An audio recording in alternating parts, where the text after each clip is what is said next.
Volunteers and city government staff work at the Shuanghe Jingsi Hall to deliver vaccines to local citizens. Tzu Chi sends food and supplies to avert hunger among students attending special refugee schools in Malaysia. I'm Sean Scanlon. This is Dai Headlines. Let's get started.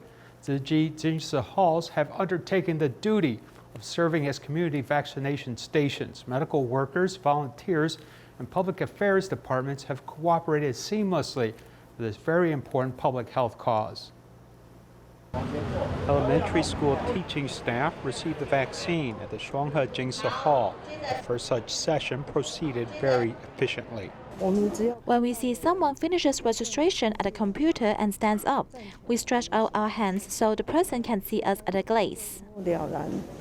Medical consultation and vaccination are all done in one place, and the waiting time is no more than 15 minutes. We tell them that they can rest assured. They just have to sit there and don't have to move until they are leaving. More than 30 volunteers are mobilized every day, and 5,200 people will be vaccinated over 4 days with everything moving smoothly and safely.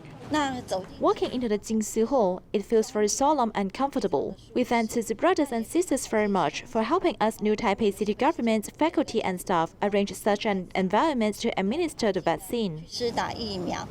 A Luzhou Jingsi Hall staff from the new Taipei City government secretariat came for the handover. Because the Luzhou district office has to do more preparations for typhoon prevention, the Secretariat office came to support the Luzhou district office in vaccine administration. Since most of them focus on internal paperwork, they have few chances to interact with the public, so they came to practice before formal operation. On the day of the handover, there are also deputy commanders and volunteers from the district office to assist. Our colleagues went back and said that when they came here, they all felt positive energy. Everyone is very kind and willing to give. 10 staff from the Secretariat office participated in vaccine administration for the first time and did their best to serve the public. Indigenous students from Hongguang University use their free time to learn their ethnic languages. During the pandemic, they have applied these languages in COVID-19 promotions. Take a look.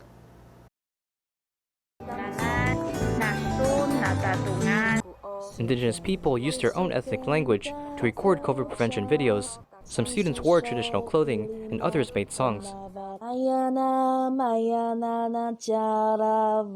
HKU's Indigenous students utilize their free time to study ethnic languages, applying it to their COVID prevention promotions.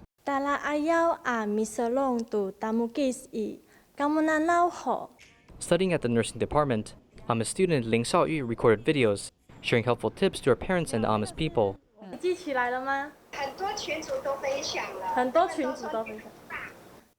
They feel benefited because before they didn't really wear masks, and they also don't know how to protect themselves. Through this video, I wanted to show everyone the proper way to wear a mask.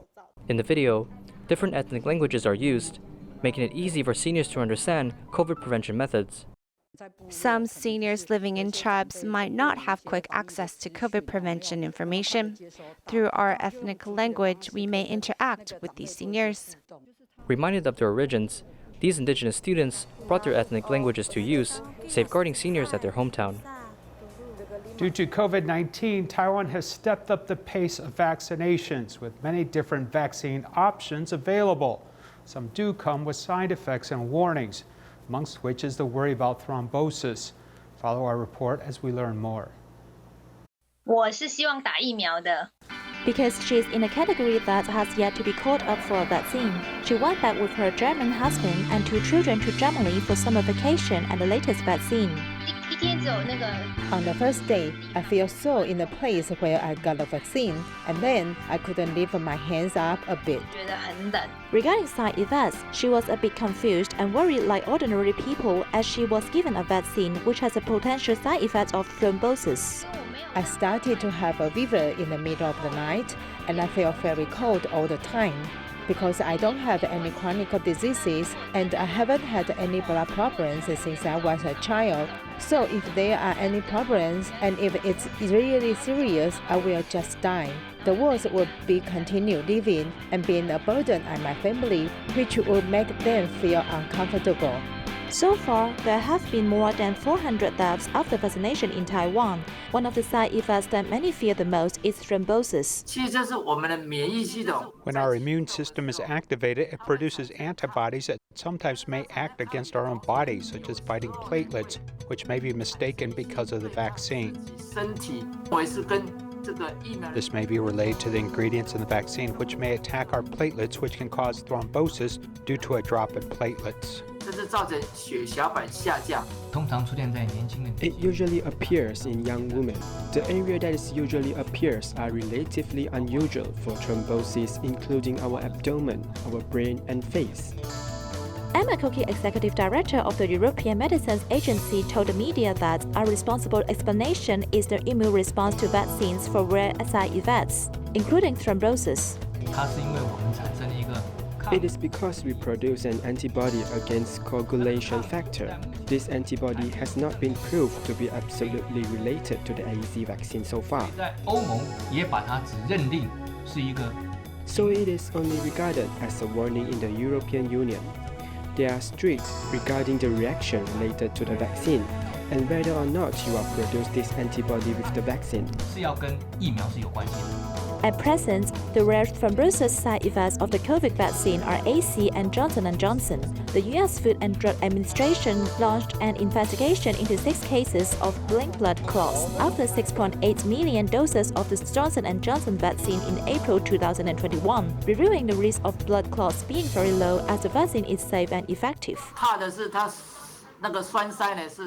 The fear is the embolism is cerebrovascular.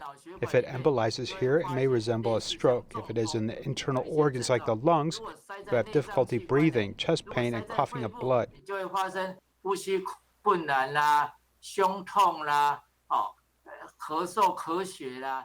If the blood vessels clogged is in our stomach, your stomach will feel very painful with bloating and vomiting. Current research is unable to determine whether there is a connection between vaccines and thrombosis. In the investigated cases, the number of platelets is very low and there is a specific antibody in the patient's blood that can activate platelets, which cause platelets to aggregate together and form a blood clot. One should see a doctor if the following symptoms occurred 4 to 28 days after the vaccine.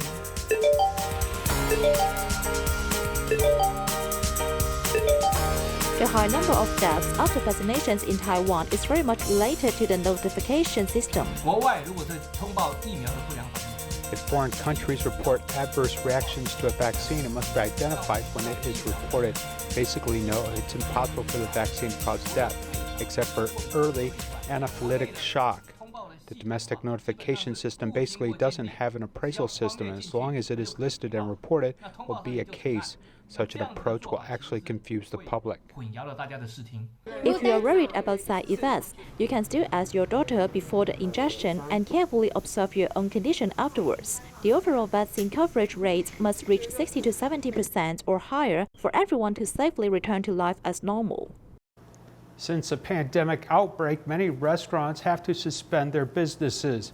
Yang Zhongming, a Tzu Chi volunteer who runs a vegetarian catering company, sending vegetarian meal boxes to hospitals, police stations, and fire stations. He sent out 150 vegetarian lunch boxes every day. And his story influenced Tzu Chi volunteers overseas. Let's take a look at this amazing story.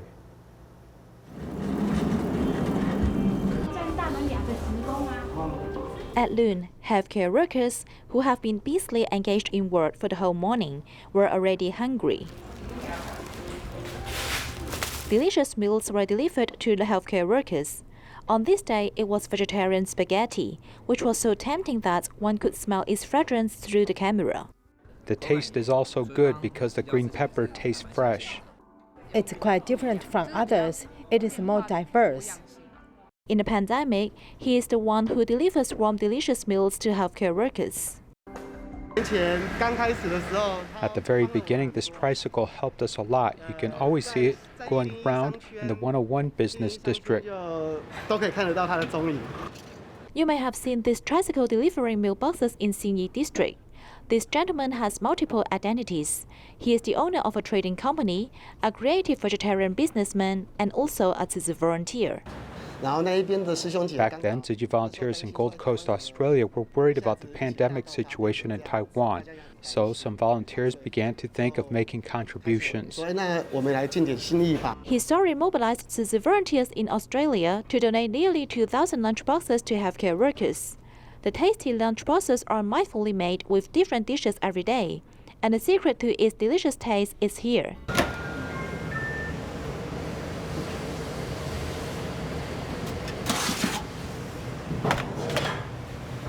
In the smoke, the fresh vegetables are just finished steaming.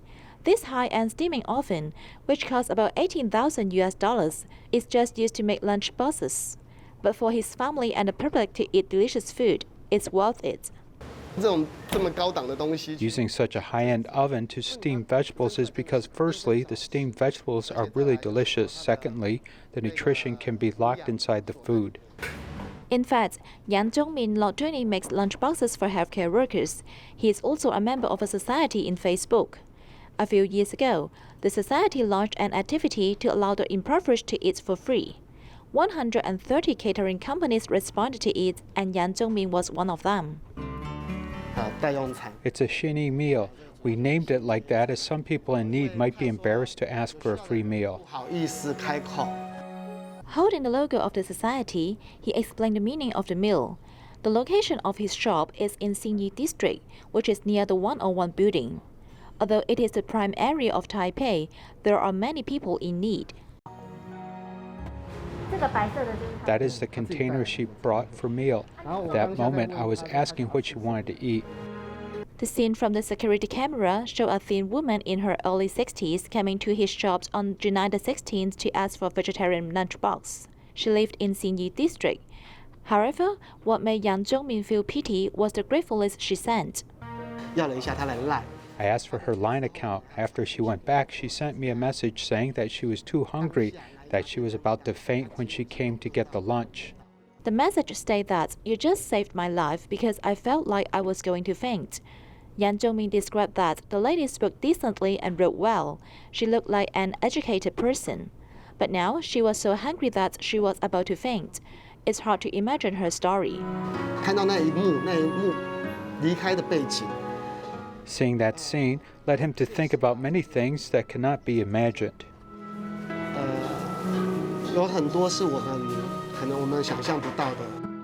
Can you imagine such difficult case happened in Taipei City district? With a successful career and the ability to operate a vegetarian catering company, Yang Zhongmin has trained himself as a social observer and treats people with a passion for food. The fragrant and tempting dishes convey the taste of happiness, spreading blessings to the needy.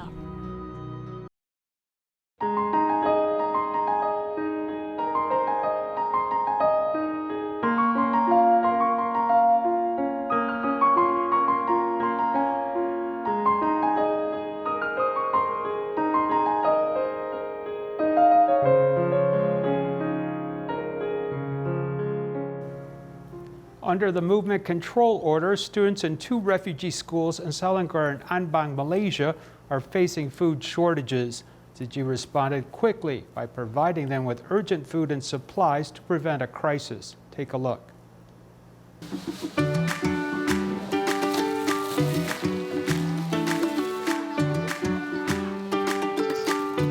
13 volunteers joined the ranks to prepare 220 packages of supplies for the 2 Tzu Chi refugee schools in Selayang and Anbang.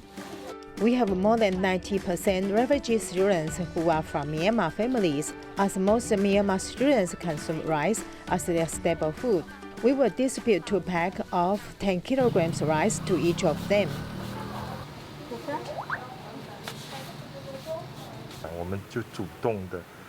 We took the initiative to ask the teachers to call the students, especially those impoverished ones, to ask if they have come across any difficulties.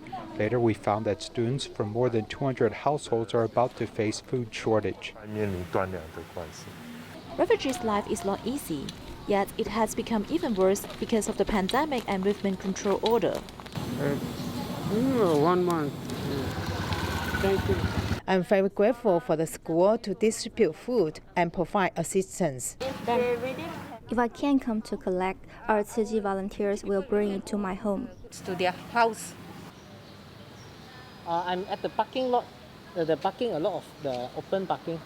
What we are facing now can be regarded as a national crisis. We should not take race or nationality into consideration because basically they are running out of food. Though it's very hot to be wrapped like this, it's worth it. Apart from Tzu Chi's assistance, vegetable farmers from Cameroon also donated fruits and vegetables to refugee families. We sometimes eat vegetables, but it's very expensive now. Without jobs, I haven't bought it because it is very expensive. In the current national crisis, the most important thing is to fight the pandemic. Everyone should unite as one to tide over these difficulties. In Seattle, a fire broke out in an apartment on July 10th, affecting 43 families. Upon learning of the news, Seattle Tzu Chi volunteers immediately provided cash cards, blankets, and toiletries. Here's more. In the late night of July 10th, 43 families were affected by a fire accident. After daybreak, they became displaced and even the cars at the parking lot were burned down. We had agencies, probably 5 different agencies responded, and it actually went to a third alarm assignment. So we probably had over 20 different fire department rigs there that night. So, and we were here for probably approximately 5 hours until we had the fire completely under control. All occupancies surged with no fatalities. So that's about all I know about the fire. My biggest goal right now is to get the families with babies into homes, and I have an amazing organizations helping us, and it wouldn't be possible without Tzu Chi organization helping us, Red Cross helping us. They have done a lot for our families, and I feel like this is one giant community. We've all come together to be a family. Seattle Tzu Chi volunteers have provided toiletries to residents on July 13th. They've also helped the affected residents apply for emergency assistance. Then on July 18th, they distributed cash cards and blankets to the affected residents. Thank you for helping us. During this difficult time, we do not have a place to live. Your cash card and food is of great help to us. On their journey to rebuild their homes, the affected residents have the support of Tzu Chi volunteers. Thank you so much. Dr. Cao Wenlong is an authority on dementia at Dalian Tzu Chi Hospital. His mother passed away at the age of 92. He knelt before his mother's bed and sang his mother's favorite song, Little Sheep is Going Home, as a farewell. And he donated gift money from the occasion of the funeral to do good deeds for his mother. Take a look. Dr. Cao, folding his hands in prayer for his mother, he knelt by the bed, held his mother's hand gently to say goodbye to her in song.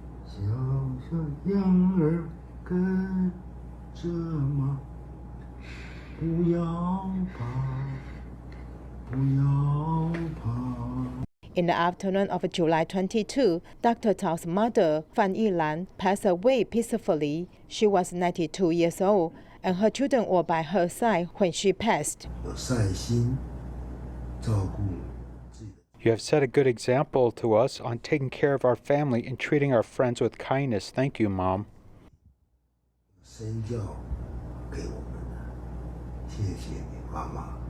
The interaction between Dr. Cao Wenlong from Dalian Tzu Chi Hospital and her mother with dementia moved many people. In order to fulfill his mother's last wish, all the gifts of money to the bereaved were donated as a charity for pandemic prevention. This time, she left suddenly, and we wanted to fulfill her wish. So Dr. Cao said that we donated the gifts of money in the name of our mother. Lai Junliang, Deputy Director of Dalian Tzu Chi Hospital, made a special trip with volunteers to send care.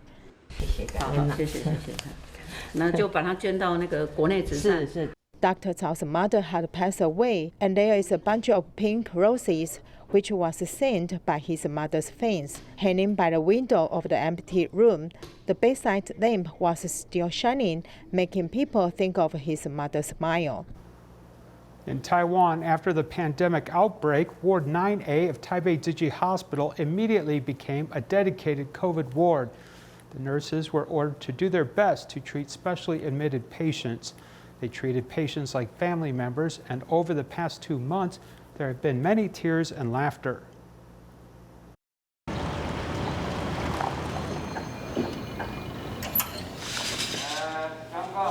Before going to the dedicated ward, I was in charge of the surgical ward. The average age of the nurse in our unit is about 20 to 29 years old.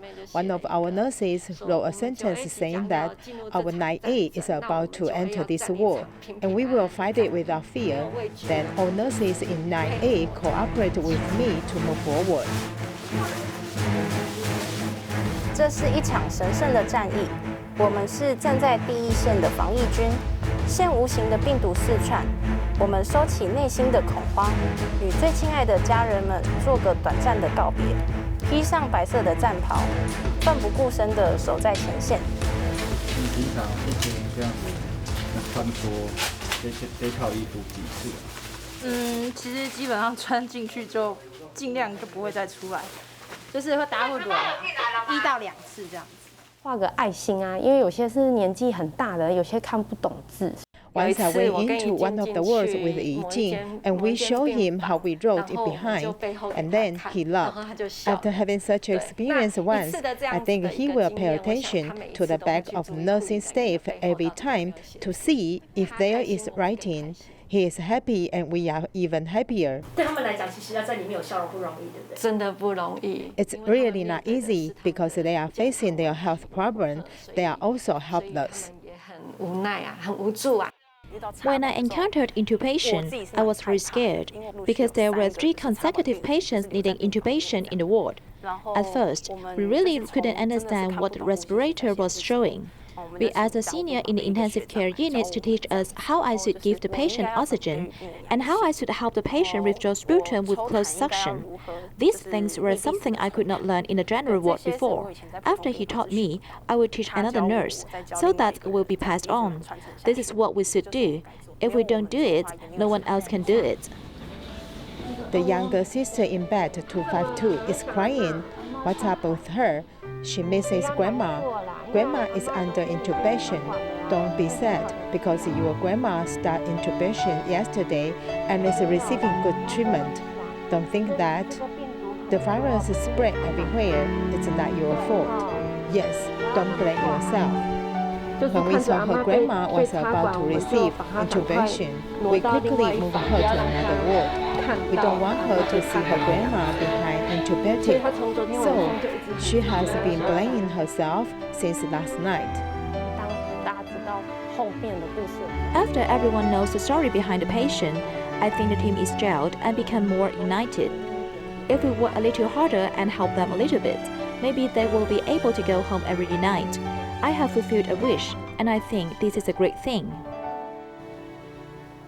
During the pandemic prevention period, students did not suspend their studies, though not everyone has a computer at home. Charity organizations have stepped in to donate laptops and wireless networks. 200 elementary and middle school students in Kaohsiung have benefited from these donations. We leave you with these images. Thank you for watching. Goodbye.